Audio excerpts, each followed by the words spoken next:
দীর্ঘ 15 বছর এই ভোটের অধিকার থেকে বঞ্চিত করেছে।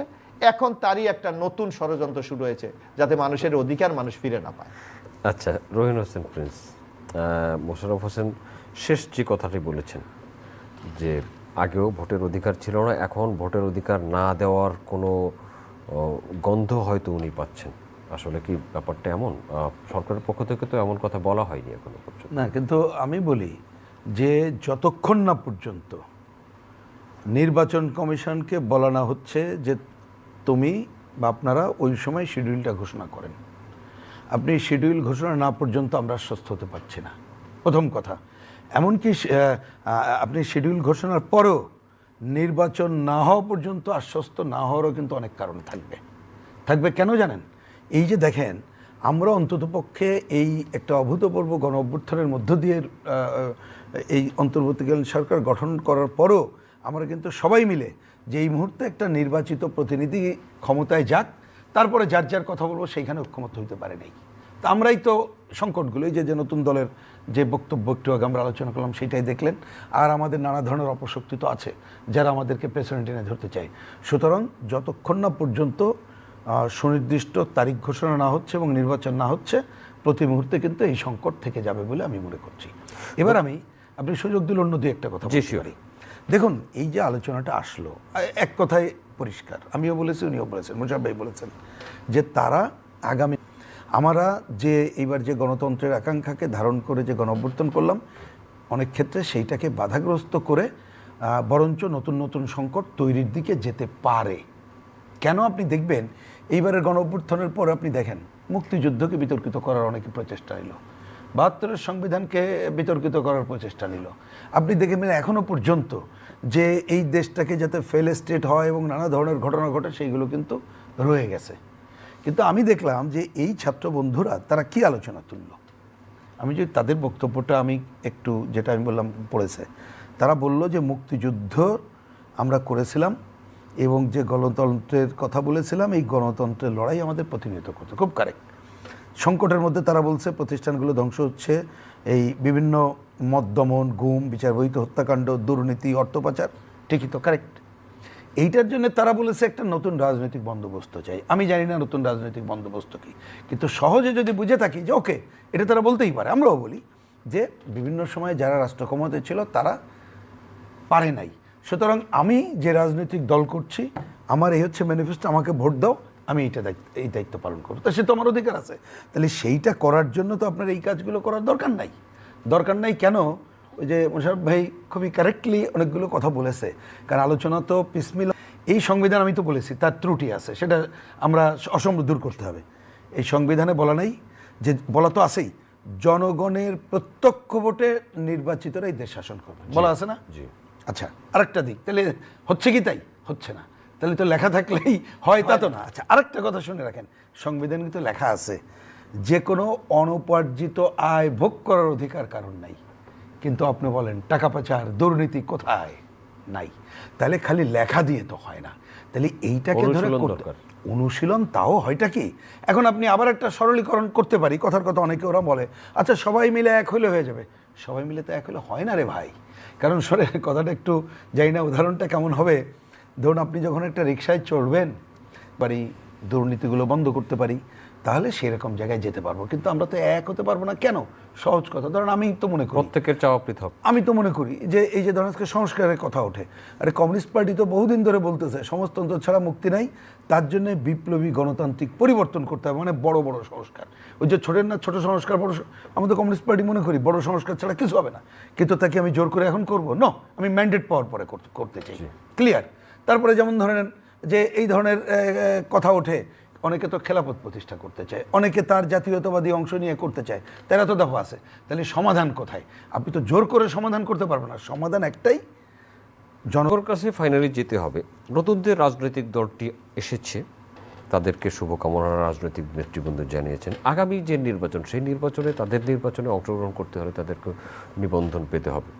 যেমন নিবন্ধিত রাজনৈতিক দলগুলোই তো নির্বাচনে অংশগ্রহণ করে, তাদের নিবন্ধন নিতে হবে। নিবন্ধনের যেসব শর্ত পূরণ করা দরকার সেগুলো পূরণ করবে।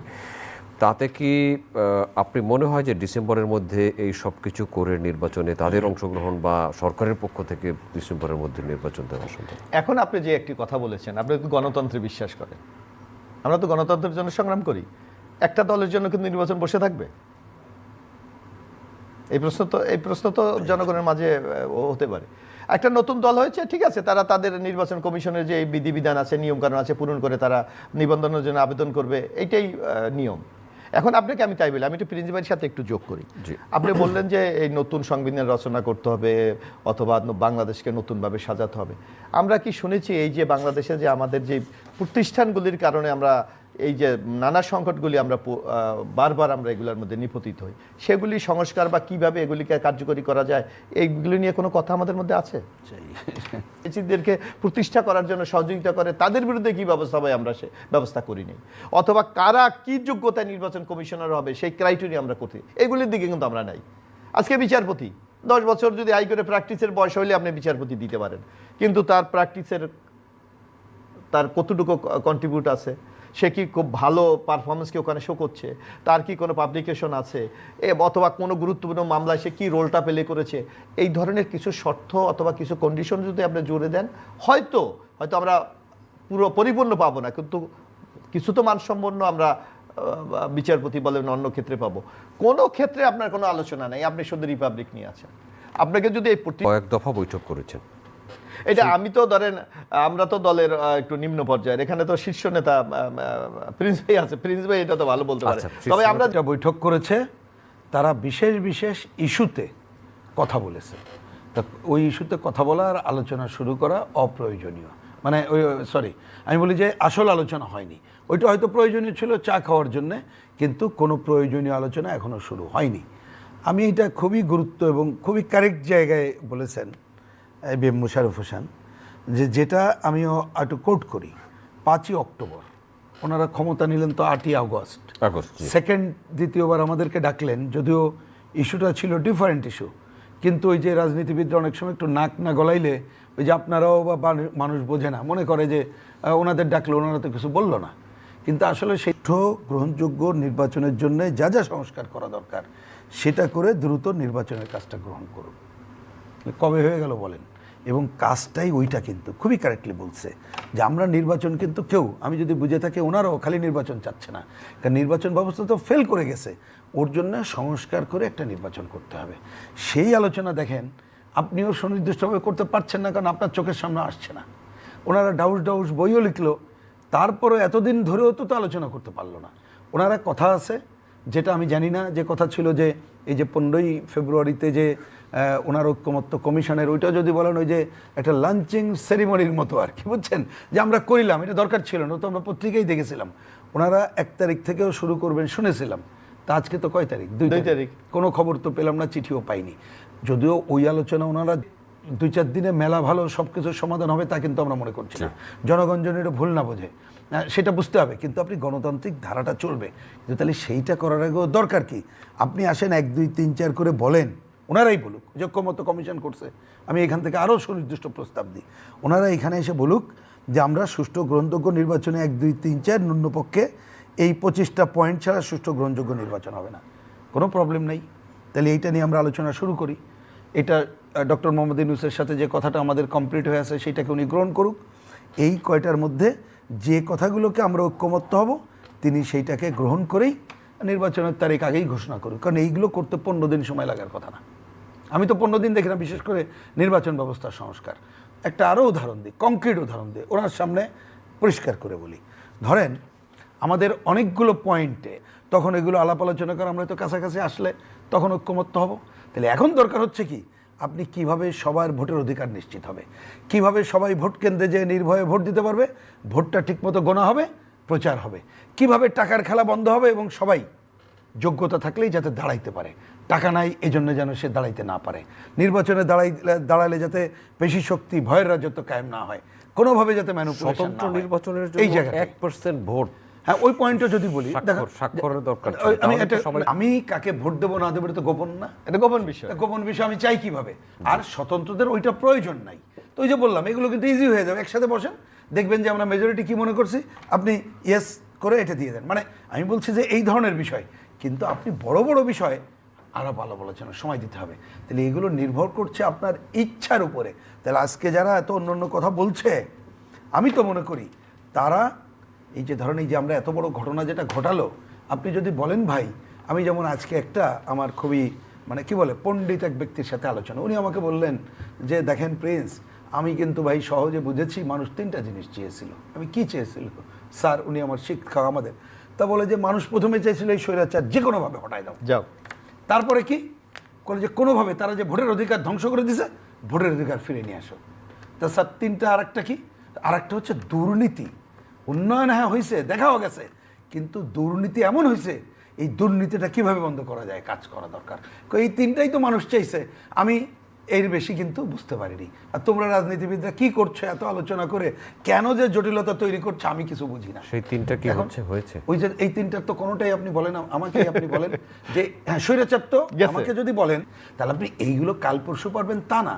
আপনি তো একটা যখন নির্বাচিত সরকার নাই, একটা হজবরল পরিস্থিতি, জি। আপনি তো কে কার প্রতি ভরসা করে করবে, আসবো আপনার এবং কাছে। তার নীতিমালাকে কিছুই বোঝা যাচ্ছে না। তাহলে অন্তত পক্ষে প্রথমটা হয়েছে এই দুইটা কিভাবে হবে, এই অধিকার আমরা জনগণের উপরে ছেড়ে দিয়ে আমরা গণতন্ত্রের পথে যাত্রা শুরু করি। জি। এটাই হবে আমাদের প্রধান কাজ। এবিএম মোশাররফ হোসেন, দুইটি লক্ষ্য অর্জন কত দূর? না, আমি তো প্রিন্স ভাইয়ের সাথে সম্পূর্ণ একমত যে আপনাকে এই যে সংস্কার একটা দীর্ঘমেয়াদী প্রক্রিয়া। আপনার শর্ট টাইম একটা অবাধ সুস্থ নিরপেক্ষ নির্বাচনের জন্য, জনগণের অধিকার প্রতিষ্ঠার জন্য যা দরকার সেই পদক্ষেপ আপনার দ্রুত গ্রহণ করা উচিত, এক। দ্বিতীয়ত, রাষ্ট্রের এখানে যে এই সুযোগটি ডক্টর ইউনূস সরকারের আছে যে আপনি রাজনৈতিক দলগুলোকে ডেকে একটা কমিটমেন্ট নেওয়া, যেমন যেই কথাটা বারবার বলা হয় যে রাজনৈতিক দলরা ওয়াদা করে কিন্তু ওয়াদা রাখে না, এবার একটা সুযোগ এসেছে রাজনৈতিক দলগুলিকে। মত কি আছে আপনার মনে হয়? নানা জনের নানা কথা বলা হচ্ছে, যে ওই যে যেমন একটা কথা বলা হচ্ছে যে আমরা শুধু কি একজনকে ক্ষমতায় বসাবার জন্য কি এই আন্দোলন করেছি, এই সকল কথা কি আন্দোলন কি বেসিক্যালি আপনার শেখ হাসিনা পতন হবে এইটাও তো আমরা যদি আপনার আবু সাইদ মৃত্যুর পর রাজনৈতিক দলগুলি ঐক্যবদ্ধ হয়েছে, এর আগে কি রাজনৈতিক দলগুলি ছাত্র দলকে সমর্থন দিয়েছে, কিন্তু প্রকাশ্যে নেমেছে কখন? যখন আবু সাইদের মতো একটা জঘন্যতম ঘটনা যখন এই সরকার ঘটিয়েছে, তখন কিন্তু রাজনৈতিক দলগুলি ঐক্যবদ্ধ হয়ে রাজপথে নেমে এই সরকারের পতনের এক দফা আন্দোলন শুরু করেছে। তো সুতরাং আপনাকে তো আগে গণতন্ত্র প্রতিষ্ঠা করতে হবে, সে গণতন্ত্র প্রতিষ্ঠা করে বাকি কি কি সংকট আপনার সমাধান করা দরকার সেগুলির ব্যাপারে আপনার দীর্ঘমেয়াদী পদক্ষেপ গ্রহণের জন্য আপনার একটা কমিটমেন্ট দরকার, রাজনৈতিক ঐক্যমত যেটাকে আমরা বলি সেই ঐক্যমতটা দরকার। তাইলে আমার মানে এই সংকট থেকে আমরা আমরা বেরিয়ে শেষ যেতে করি পারবো। আরে আলোচনা। ভাই, রাখবে কি রাখবেন এগুলো জনগণের উপরে ছেড়ে দেবো। তবে এইবার আমি ওনার সাথে ওই পয়েন্ট আবার বলছি, আমরা কতগুলো বিষয় যদি ঐক্যমত্য হতে পারি, সেটা আমরা সবাই মিলে আরেকবার চেষ্টা করি আমাদের অঙ্গীকার করা এবং জনগণের উপর